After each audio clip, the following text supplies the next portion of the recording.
미운 7살이라고 하는 말이 있죠. 미운 7살. 근데 요즘은 미운 7살이 미운 3살이 됐대요. 미운 3살. 3살만 먹어도 아이들이 엄마 말을 잘 안 듣는 거예요. 그래서 엄마가 뭐라 그러면 어떻게 해요? 싫어. 안 해. 나는 내 뜻대로 할 거야. 막 이렇게 고집을 피워요. 그게 이제 미운 7살, 미운 3살 현상입니다. 미운 7살, 미운 3살이 나쁜 것만이 아니래요.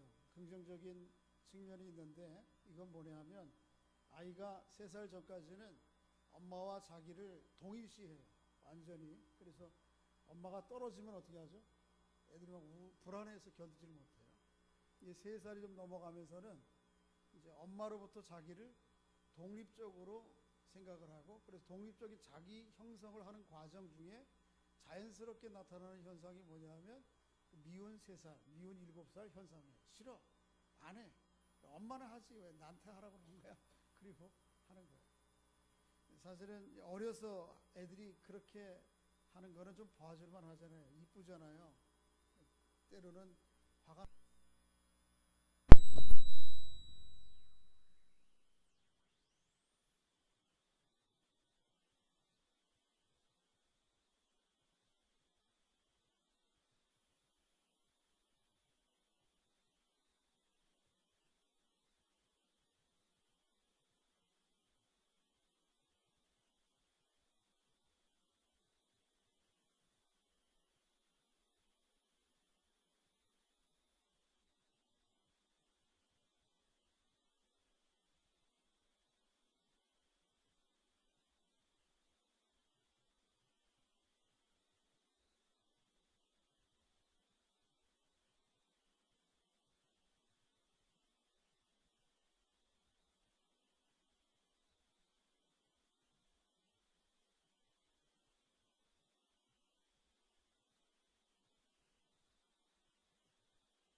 순종하지 아니하였도다.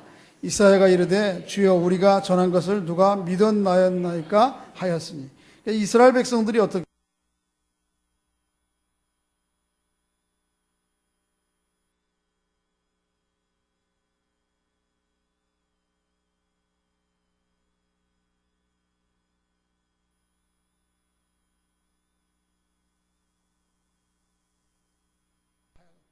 이스라엘 백성들은 뭐예요? 순종하지 않고 하나님의 말씀에 대해서 어떻게 한다고요? 거슬려 말해요. 이 3살 철없는 3살이 엄마한테 싫어 안 해 그렇게 하듯이 이스라엘 백성들이 늘 하나님 앞에 그렇게 얘기해요. 근데 하나님 앞에 그렇게 해도 하나님은 어떻게 하세요? 참아. 가끔은 참다가 하나님께서 말로는 안 되겠다 그러면 어떻게 하시죠? 인생 채찍을 좀 이용하시기도 하셔요. 그래서 여러분 주의해야 됩니다. 하나님 말씀하실 때 쉽게 듣고 또 쉽게 순종하는 우리 모두가 될 수 있기를 주의 이름으로 소원합니다. 하나님께서 그럼에도 불구하고 계속해서 찾아와요. 어떻게 찾아와요? 오늘 보면 21절에 보면 그렇게 순종하지 아니하고 거슬러 말하는 백성에게 하나님께서 종일토록 뭐하고 있다고요? 손을 벌리고 있다고. 이건 뭐예요? 그게 아니거든. 제발 좀 내 말 좀 들어. 그렇게 엄마가 아이에게 늘 간청하고 설득하듯이 하나님께서 우리들에게 그렇게 늘 설득하고 간청한단 말이에요. 종일토록. 하나님 앞에 너무 그렇게 쇄심줄 가지고 목바빠치 또 이마에 놋처럼 그렇게 하지 마시고 하나님의 말씀이 들려질 때에 온전히 쉽게 순종하며 살아가는 우리 모두가 될 수 있기를 주의 이름으로 소원합니다.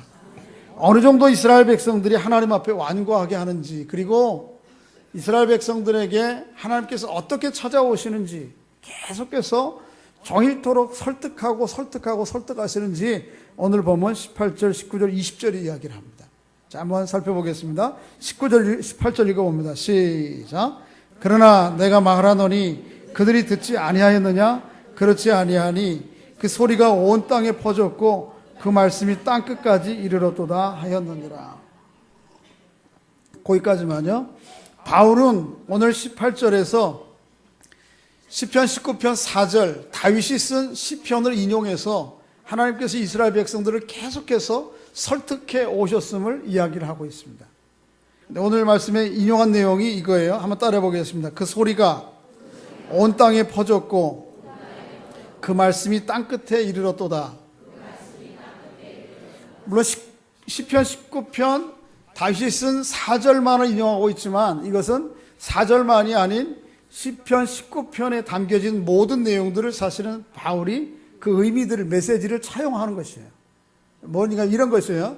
시편 19편에는 1절부터 6절까지는 하나님께서 온 세상 만드신 피조세계를 보여줍니다. 그것을 통해서 하나님이 어떻게 자신을 증거하고 드러내셨는가, 하나님의 자기 계시를 이 피조세계를 통해서 보여줍니다. 우리가 예수 믿는 사람 말할 것도 없고 예수 안 믿는 사람이라도 이 피조세계의 질서와 조화 그리고 그 장대함을 보면 어떻게 해요? 이 인간의 어떤 이 내재적 한계를 뛰어넘는 초월적 존재에 대한 어렴풋한 고백들이 있게 된단 말이에요. 우리 예수 믿는 사람들은 뭐 말할 것도 없이 어떻게 해요? 주님의 높고 위대하심을 그렇게 노래할 수밖에 없다고. 여러분들이 조그만 산도 좀 가시지만은 기회가 되면 큰 산, 또 아니면 이 자연 환경이 아름다운 것들을 참 감탄할 만한 것들을 한번 보시면 어떻습니까? 그 가운데 하나님을 고백하고 노래하지 않을 수가 없죠. 그러니까 시편 19편 1절부터 6절이 보여주는 내용이 그거예요. 이 자연의 모든 피조계의 아름다움을 통해서 하나님이 어떤 분이신지를 우리가 알 수 있단 말이에요. 하나님께서 이스라엘 백성들에게 그렇게 계속 말씀해 오신 거예요. 그걸 통해서. 그래서 그렇게 피조세계를 통해서 말씀하시는 하나님에 대해서 아브라함 헷세라고 하는 분은 그렇게 얘기했어요. 이 모든 삼라만상은 하나님의 목소리에 메아리라 그렇게 얘기했어요. 그래서 이 피조세계를 볼 때에 우리가 뭘 봐요? 아, 하나님께서 존재하고 계시고 하나님께서 세상을 섭리하고 만드셨다라고 하는 것을 알게 된단 말이에요. 그렇게 하나님께서 이스라엘 백성들을 설득해 오셨다고. 그 교과서가 좀 크죠. 그렇죠? 우리 교과서는 요만하지만 하나님의 교과서는 뭐예요? 이 자연 피조세계란 말이에요. 이걸 펼쳐보시고 보고 봐라. 이게 하나님이 하신 거거든. 그 가운데 너희를 사랑하고 축복하시고 인도하시거든. 그렇게 설득하시는 거예요. 그게 오늘 보면 18절에 있는 내용이에요. 거기에 보면 그런 말이 있어요. 소리가 온 땅에 퍼졌고 그 말씀이 땅끝에 이르렀다. 그 시편 19편에 가보면 그런 말이 있어요. 날은 날에게 말하고 밤은 밤에게 소식을 전하니. 여러분, 날이 날에 대해서 어제가 오늘을 향해서 얘기하는 거 들어보셨어요? 소리 들어서 와서 못 들어봤어요? 못 들어봤어요? 아니에요. 다 들어있어요. 여러분 알고 있다고. 여러분은 지난 과거가 여러분의 오늘을 향해서 말하는 메시지를 여러분 마음 가운데 듣고 있어요? 못 들어요? 못 들어요? 저는 듣는데 이런 소리를 듣습니다. 저는 야, 50년이 참 잠깐 같다. 지난 저의 과거가 어제가 오늘 저에게 말하는 거예요. 야, 이렇게 50년이 잠깐 순식간에 갔으니까 내가 아마도 살아갈 날은 지난 날보다 길지는 않을 거야. 그러니까 이 시간도 어떻게 해요? 금방 갈 거거든. 그러니까 어떻게 살아야 되겠니라고 제가 어제가 오늘 저를 향해서 얘기하거든요. 그러니까 이 자연 피조 세계 공간적 영역을 통해서 하나님께서 우리에게 계속해서 말씀하시고, 그래서 자연의 아름다움, 질서, 조화, 장엄함, 아주 신비하잖아요. 그런 것들을 통해서 말씀하실 뿐만 아니고 시간을 통해서 우리에게 말씀하신다고. 날인 날에게 말한다는 말이 그 말이에요. 그래서 우리가 지난 어제의 내 삶을 돌아보면서 그걸 좀 더 크게 보면 역사를 통해서, 지난 역사를 통해서 오늘을 향해서 말하는 역사의 소리를 듣거든요. 그걸 통해서 나를 보고 앞날을 어떻게 살아가야 될지를 보게 된단 말이에요. 그게 날이 날에게 말하고 밤은 밤에게 소식을 전하는 하나님의 음성이라는 말이에요. 그런 방식으로 우리 하나님께서 여러분과 저에게 계속해서 끊임없이 하나님이 어떤 분이신지에 대해서 이야기를 해 오셨단 말이에요. 그럼에도 불구하고 우리는 잘 들어요, 안 들어요? 안 듣습니다. 문제는 거기에요. 한 걸음 더 나가서 하나님께서 또 설득하십니다. 어떻게 설득하시냐 하면 19절입니다. 한번 읽어보겠습니다. 시작. 그러나 내가 말하노니 이스라엘이 알지 못하였느냐? 먼저 모세가 이르되 내가 백성 아닌 자로 너를 시기하게 하며 미련한 백성으로 너를 노엽게 하리라 하였고. 이번에는 누굴 통해서 말씀하시죠? 모세를 통해서. 18절에는 누굴 통해서 말씀하신 거예요? 다윗을 통해서 얘기하신 거고요. 19절에는 누굴 통해서요? 모세를 통해서 말씀하세요. 근데 모세를 통해 말씀하시는 내용이 뭐냐 하면 이스라엘 백성들이 하나님의 백성이라고 취급하지 않는 이방인들에게 하나님께서 그들을 백성으로 삼으시는 거예요.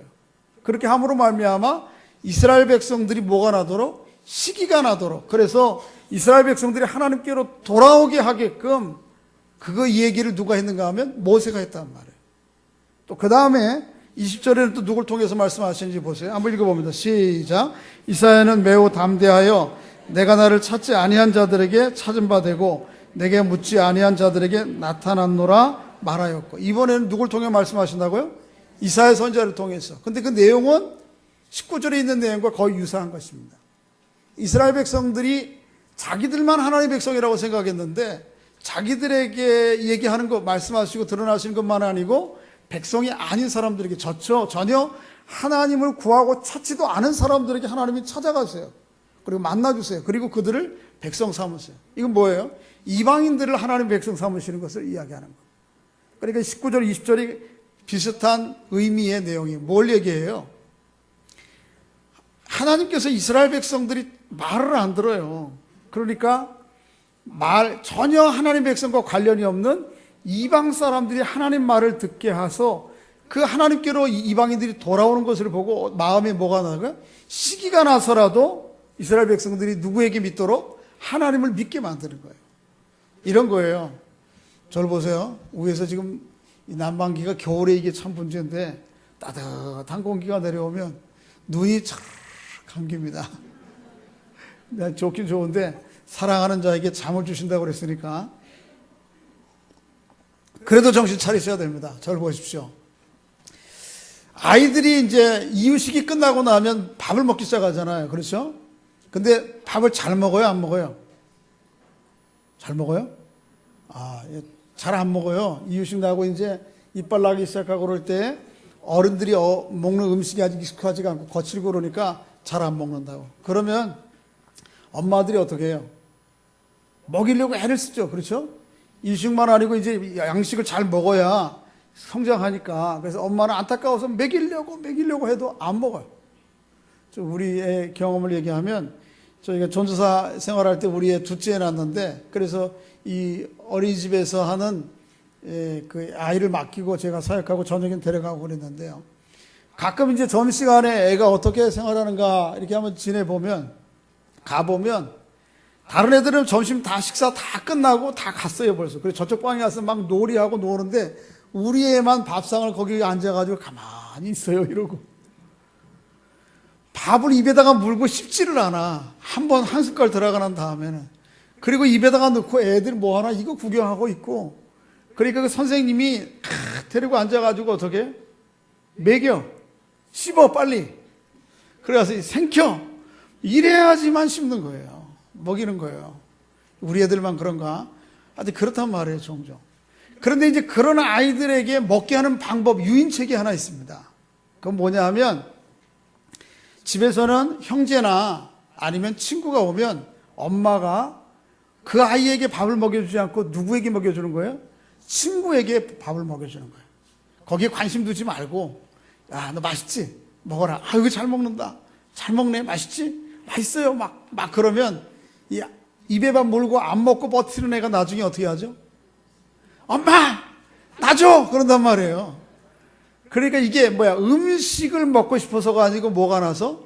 시기가 나서, 질투가 나서, 엄마 나 먹을 거야. 놔줘. 그렇게 해서 먹는단 말이에요. 그게 유인책의 방법이에요. 하나님께서 그렇게 하셨다는 거예요, 오늘. 이스라엘 백성들이 하나님의 은혜와 은총을 아무리 이야기하고 말씀을 해도 듣질 않으니까 하나님께서 누구에게? 하나님 백성 아니라고 생각하는 이방인들에게 먼저 찾아가셔서 그들이 하나님이 어떤 존재인지를 알고 돌아오는 거예요. 그리고 그 돌아온 모습 보고 그들에게 하나님께서 은혜의 떡을 먹여주시고 은혜의 밥을 먹여주시는 걸 보고 이스라엘 백성들이 뭐가 나서? 시기가 나서 하나님 놔주세요, 우리 주세요, 이렇게 만들어 가신다는 거예요. 그게 오늘 본문 19절과 20절의 내용이에요. 이게 누구의 내용이에요? 오늘 우리들의 모습이에요. 우리들의 모습. 웬만해가지고 우리가 하나님의 음성을 잘 안 들어요, 말씀을. 그러니까 하나님께서 다른 사람들에게 은혜를 베푸시는 모습을 보고 시기가 나서라도 하나님의 은혜를 구하고 하나님께 나아오도록 하나님께서 우리를 그렇게 인도해 가신다. 이게 참 하나님 참 대단하신 분 아니에요? 자, 아까 인용한 말씀 가운데 세 사람이 언급되었죠. 첫째가 누구였어요? 다윗. 두 번째는 누구? 모세. 세 번째는 이사야.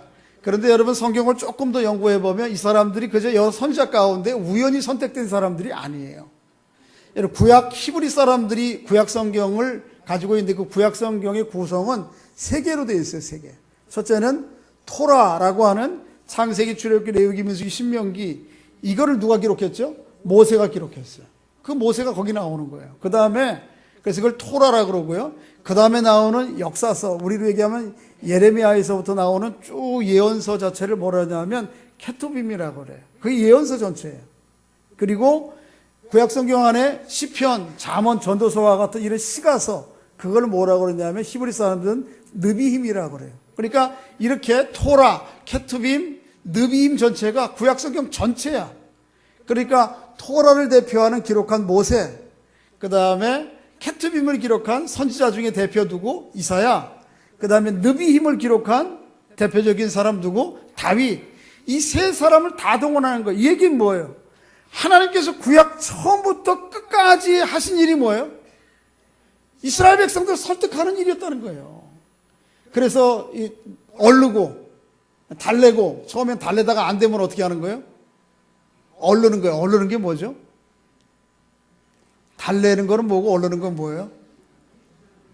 하여튼 하기는 말은 하는데 우리가 잘 모르죠. 달래는 거는 긍정적인 자극을 주어서 하도록 하는 것이고, 얼르는 것은 무엇입니까? 부정적인 자극을 도와서 하게 하는 게 그게 얼르는 거예요. 예를 들면 이 자연 피조 세계에 하나님의 교과서 딱 펼쳐놓고 봐라, 하나님 이런 분이야, 하나님께로 돌아오라고, 하나님 말씀 순종하라고, 하나님 말씀 들으라고, 이게 자연 피조교와 직접적인 언약을 주시는 거라면 그게 달래는 거예요. 어르는 건 뭐죠? 옆에 사람에게 자꾸 먹여주는 거야, 이방인들에게. 그래가지고 어떻게? 시기가 나서라도 어떻게? 그거 놔주세요. 그리고 쫓아오게 만드는 거. 이 일을 하나님께서 창세기서부터 구약 내내 오신 거예요. 모세를 통한 토라를 통해서 말씀하시고, 이사야를 통한 케투빔을 통해서 말씀하시고, 다윗을 통한 느빔을 통해서 계속 말씀하시는 거예요. 이게 누구의 일이에요? 누구를 향한? 이스라엘 백성들을 향한 하나님의 마음이고 하나님이 하신 일이고, 또 누구를 향해서 하신 거예요? 여러분과 저를 향해서 하시는 말씀이에요. 그러니까 한번 옆에 분들 한번 좀 이렇게 정색을 하고 한번 말씀해 주시기 바랍니다. 더 이상 고집 부리지 마세요. 할렐루야. 누구에 대해서? 하나님에 대해서 고집 부리지 말고 하나님 말씀하시면 그대로 어떻게 해요? 아멘 하고 받아 그 은혜를 누리는 은총이 있기를 주의 이름으로 소원합니다. 근데 사람들은 이상해요. 다른 것에는 사람들이 민감한데 하나님에 대해서는 둔해. 우리가 예를 들면 이런 거예요. 몸에 병이 났다. 그러면 어떻게 해요? 콧물이 나오고 그러면 그냥 내버려 두실 거예요? 금방 쫓아갑니다, 병원에. 그 다음에 또 문제가 생겼다. 애가 학교에 올해 안 될 것 같다. 그러면 어떻게 해요? 아이고, 큰일 났네. 막 속이 상하고 방법이 없을까? 뭐, 다 해요. 에? 뭐, 사람 관계가 좀 깨졌다 그러면 어떻게든지 이걸 좀 풀어보려고 애쓰고 그러는데, 이상하게 하나님으로부터 멀어지고, 하나님과의 관계 소원한 거에 대해서는 대수롭지 않게 생각하는 거예요. 이게 하나님 앞에 교만함과 고집스러움의 우리의 모습들을 보여주는 거예요. 근데 하나님은 그럼에도 불구하고 계속해서 어떻게 하세요? 계속 찾아오십니다. 계속. 그러니까 다시 한번 좀 얘기해 주세요. 도망갈 생각하지 마시고 하나님 앞에 항복하십시오. 할렐루야. 계속해서 창세기서부터 계속 찾아오신 하나님께서 여러분을 어딘들 못 찾아가겠어요. 타락한 아담이 이렇게 하나님의 낯을 피하여 숲 속에 숨었죠. 나무 사이에. 그때 하나님께서 뭐라고 말씀하시죠? 아담아 내가 어디에 있느냐 말씀하세요. 근데 그 아담이 뭐예요? 사람이라는 말이에요. 그게 첫사람 아담에게 하시는 말씀이지만 오늘 여러분과 저에게 하시는 말씀이에요. 그러니까 하나님이 계속해서 찾아오세요. 아담아 내가 어디 있느냐? 사람아 내가 어디 있느냐? 하나님이 끝없이 우리를 찾아오실 것이란 말이에요. 그러니까 너무 고집 부리지 말고 하나님 말씀 제발 잘 듣는 성도들 될 수 있기를 주의 이름으로 축복합니다. 서로에게 좀 확인해 주시기 바랍니다. 제발 하나님의 말씀 잘 들읍시다. 그래서 주일날 설교 통해 주시는 말씀이면 그거 아멘 나에게 주시는 말씀이다. 또 개인 큐티하다가 주시는 말씀이면 그거 하나님 주시는 말씀이다. 또 하나님께서 여러 거 방편으로 얘기하세요. 이 자연 피조 세계를 통해서 말씀하시는 것 이것도 하나님 말씀이에요. 내 지난 시간들을 돌아보면서 나에게 말씀해 주시기도 하세요. 여러 인간관계들을 통해서 말씀해 주시기도 하세요. 이렇게 사람들하고 좋은 인간관계를 통해서 말씀하시지만 때로는 깨어진 인간관계들을 통해서 하나님이 나에게 말씀하세요. 그런 말씀하실 때에 하나님의 음성으로 듣고 잘 들어야죠. 그렇지 않으면 하나님이 어떻게 해요? 자꾸 이제 달래는 것만 아니고 뭐 하신다고? 얼르기도 하신다니까. 네. 하나님의 음성 쉽게 듣고 또 쉽게 순종하여 이 말씀 가운데 살아가는 여러분과 제가 될 수 있기를 주의 이름으로 소원합니다. 이 로마서 전체를 마찬가지고 그리고 복음을 잘 보여주는 여러 가지 그림 언어, 스토리가 성경에 몇 군데 나오는데 그 중에 하나가 누가복음 15장이에요. 누가복음 15장에 집을 나간 두 아들의 비유가 있죠. 두 아들 중에 첫째 아들이 집을 나갔어요? 둘째가 나갔어요? 둘째가 집을 나갔어요. 아버지 재산 다 가지고. 그리고 가서 어떻게 했어요? 재산 다 날리고 나서는 깨닫습니다. 이게 아닌데. 그리고 아버지 집을 향해서 돌아와요. 돌아올 때에 아버지가 이런 조건 저런 조건 다 따져봅니까? 너 얼마 가지고 나갔어? 그동안 뭐 했어? 이거 따져봐요? 안 따져봐요? 아무것도 안 따져봐. 그리고는 오자마자 목욕시키고 신발 신기고 옷 입히고 손가락질 입히고 그 다음에 짐승을 잡아서 뭐예요? 잔치를 한단 말이에요. 이게 뭐예요? 이것은 하나님을 모르는 하나님의 백성과 아무 관련이 없었던 이방인들이 하나님께 돌아온 구원의 사건들을 그렇게 이야기해 주는 거예요. 오늘 우리에게 하나님께서 아무 조건 없이 값없이 은혜로 우리에게 구원을 주시죠. 하나님 앞에 늘 감사하며 살아가는 은총이 있기를 바랍니다. 그런데 그게 이제 로마서 1장부터 8장까지의 주 내용이에요.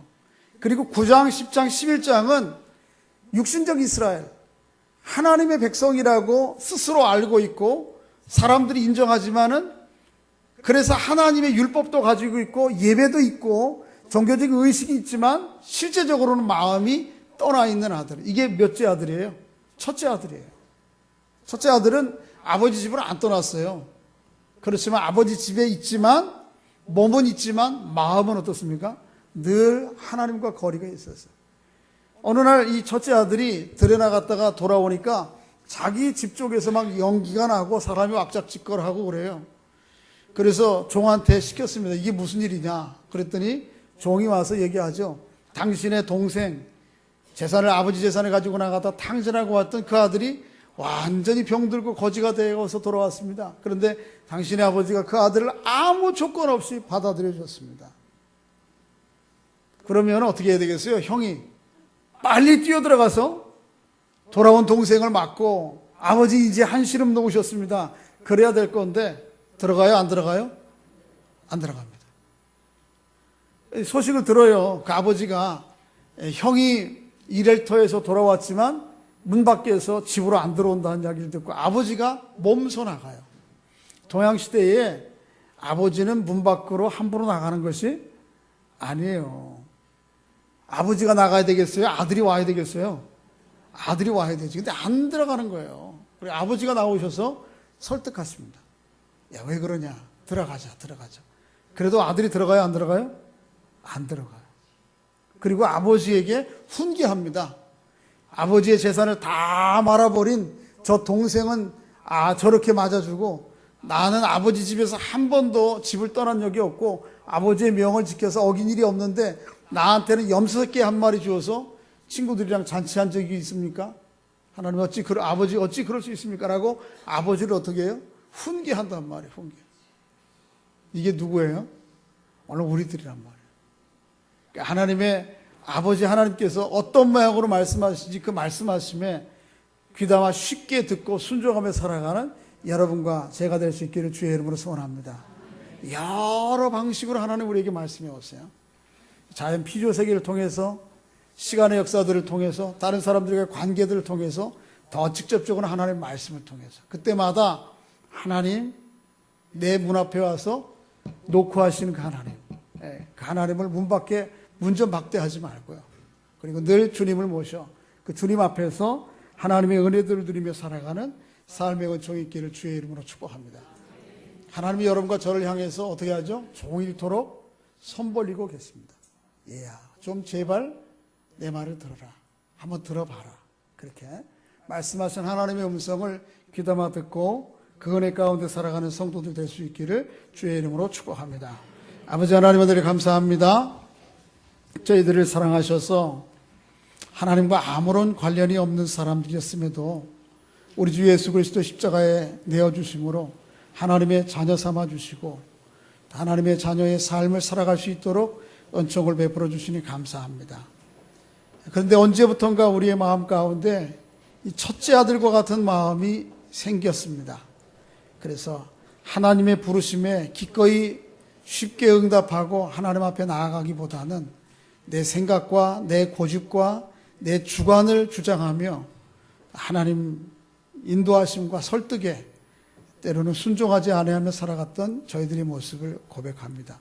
용서해 주시고 하나님이 여러 방식으로 이야기하시는 그 음성을 귀담아 듣고 또 말씀하실 때에 기꺼이 순종하며 살아가는, 그래서 그 안에서 주시는 하나님의 큰 은혜들을 누리며 살아가는 저희 모두가 될 수 있도록 은혜를 베풀어 주옵소서. 예수님의 이름으로 기도하옵나이다. 아멘.